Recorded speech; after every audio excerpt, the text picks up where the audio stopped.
Hello and welcome to Harmony Hall, a sacred space for all. As we gather in peace, we will grow in our beliefs and let our spirits breathe, as we gently explore the many faiths and religions that shape our spiritual world. Harmony Hall is a place of respect, reflection, and spiritual curiosity. Today around the campfire, we journey into the ancient heart of Rome, from a small settlement along the Tiber River to the center of one of history's greatest empires, where religion grew alongside law, tradition, and power. Here, in landscapes shaped by sea and stone, faith became the living thread that connected gods, people, and the natural world, binding heaven, earth, and humanity together. Beneath open skies and within sacred temples, the prayers of farmers, soldiers, senators, and emperors rose together, carried through public ceremonies, household shrines, seasonal festivals, and solemn vows sworn before the gods. Roman myths, rituals, and sacred traditions revealed a universe governed by order, where divine favor upheld stability, discipline balanced chaos, and destiny was shaped through piety, responsibility, and respect for tradition.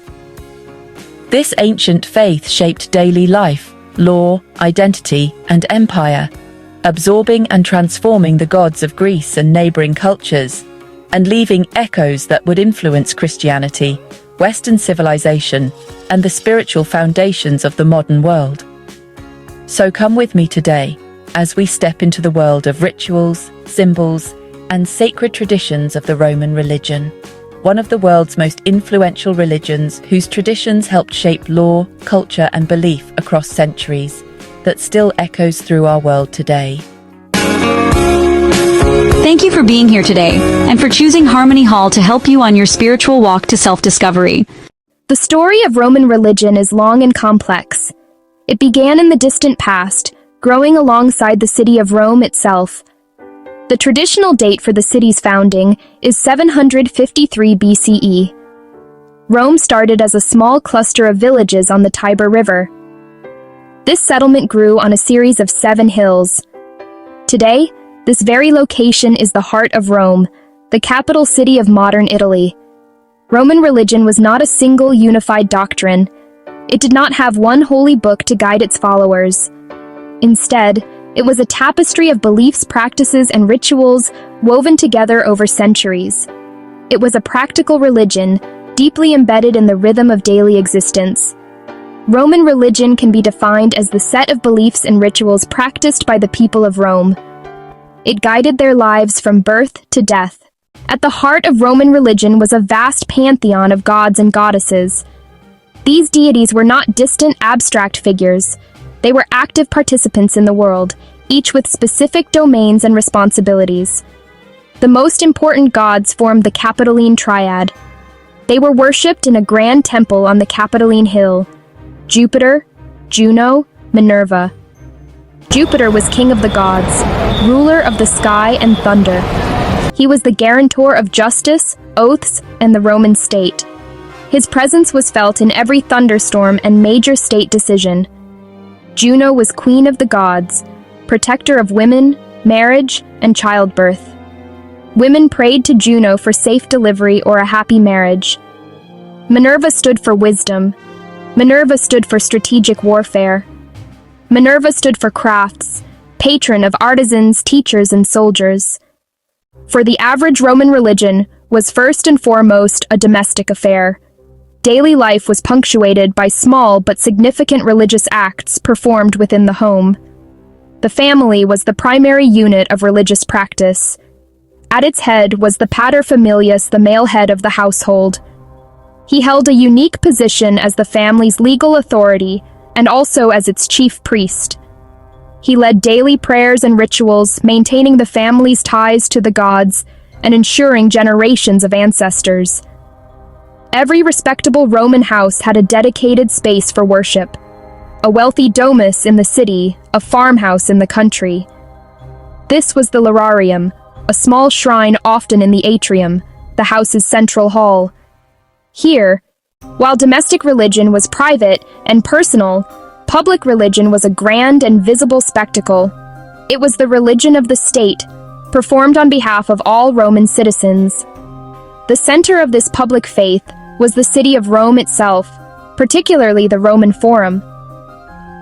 The Forum was a bustling public square, not just politics and commerce, but a sacred landscape filled with temples. Magnificent temples dedicated to Saturn Vesta the Divine. Julius Caesar stood as symbols of the state's piety. These temples weren't like modern churches. They were considered the homes of the gods, with the most sacred rituals on altars outside the buildings. Rituals were managed by colleges of priests, prominent citizens and politicians. The College of Pontiffs, led by the Pontifex Maximus, guarded religious law and kept the official state calendar. The transition from the Roman Republic to the Roman Empire in 27 BCE brought big changes to religion. Religion became increasingly tied to politics and the emperor. Augustus, 27 BCE to 14 CE, presented himself as a restorer of traditional Roman religion. He used religious renewal to legitimize his government and stabilize Rome after civil war. He launched a massive building program, restoring 82 temples in Rome alone. He revived ancient priesthoods and ceremonies. A key innovation was the imperial cult, worship of the emperor and his family. Not the same as worshipping Jupiter, more the emperor's genius, his guiding spirit. After death, successful emperors could be deified by the Senate. They became a divus, and a temple might be built for them. Julius Caesar was the first. Augustus followed. The imperial cult unified the empire politically and religiously. Provincials from Britain to Syria could show loyalty through the cult. Imperial temples became major public buildings in provincial cities. Into this complex and diverse religious world, a new faith emerged in the 1st century CE, Christianity. It began as a small Jewish sect in the province of Judea. Early Christians used secret symbols. At first, Romans barely noticed. Another obscure Eastern cult. Christianity was different. It was monotheistic. It insisted on worship of one God alone. That exclusivity put Christians in direct conflict with Roman religion. They refused to make sacrifices to the Roman gods. They refused to participate in the imperial cult. The Romans saw this as disloyalty to the state. Sporadic, localized persecutions followed. Christians were accused of atheism. They were even accused of cannibalism, a misunderstanding of the Eucharist. Still, the faith spread. It offered hope. It offered salvation. The decline of public paganism did not erase the physical presence of Roman religion from the landscape. Across Europe, North Africa, the Middle East temples, altars, shrines.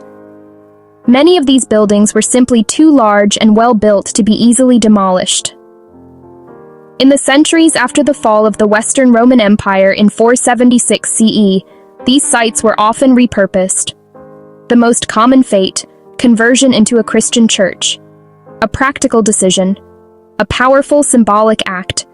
The triumph of the new faith. A prime example, the Pantheon in Rome, built in 126 CE as a temple to all the gods.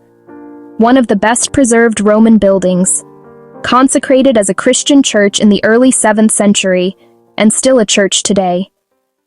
The influence of Roman religion extends far beyond ruined temples and ancient stones. It remains a living part of our modern culture, often in ways we do not even recognize. One of the most obvious legacies is in our language and calendar. Many common religious words come from Latin, piety, sacred, ritual, religion, from religio. The names of our months come straight from Rome. July, Julius Caesar, August, Augustus, March, Mars, May, Maya, June, Juno. Roman gods and myths shaped Western art and literature. The Renaissance revived classical stories. Titian painted mythological scenes. Botticelli, the birth of Venus. Michelangelo drew on classical sculpture. The story of Roman religion is a journey through more than a millennium of belief and practice. It began with the simple agricultural spirits of a small Italian town. It evolved into the complex state religion of a world-spanning empire. It was both deeply personal, centered on the household shrine, and grandly public, with magnificent festivals and sacrifices. It adapted and absorbed, welcoming new gods from conquered peoples. The names of its chief gods, Jupiter, Juno, Minerva, Mars, became synonymous with Rome. We have seen how this religious system was woven into the fabric of Roman life. It gave structure to the family, the paterfamilias as priest. It gave order to the state, colleges of priests guiding public life. The religion changed with the times. Emperors created the imperial cult to unify the empire. Thank you for joining me today on this sacred walk through time. Here in Harmony Hall, we gather in peace, grow in our beliefs, and let our spirits breathe, as we gently explore the many faiths and religions that shape our spiritual world. Join us next time, as we continue this journey of wonder, wisdom, and reflection, because here in Harmony Hall, all religions are welcomed and every voice is heard.